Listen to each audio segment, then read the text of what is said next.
मुजफ्फरपुर और मेरा घर हुसैनपुर गाँव मात्र 14 किलोमीटर तक के घर हुसैनपुर थाना बुरहान जिला मुजफ्फरपुर।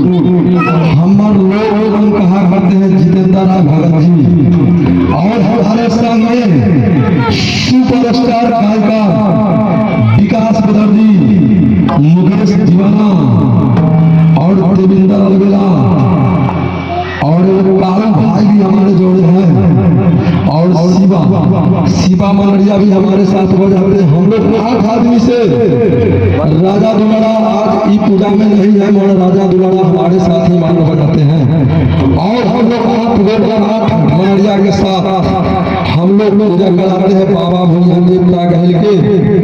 और हमारा कॉन्टेक्ट नंबर है 77 39 28 34 83 और कोई आदमी को संपर्क करना होगा तो इस नंबर पर संपर्क कीजिएगा।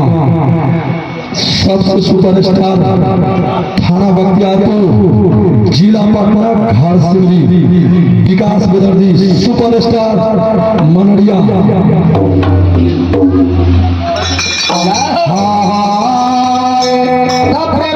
छठी मैया की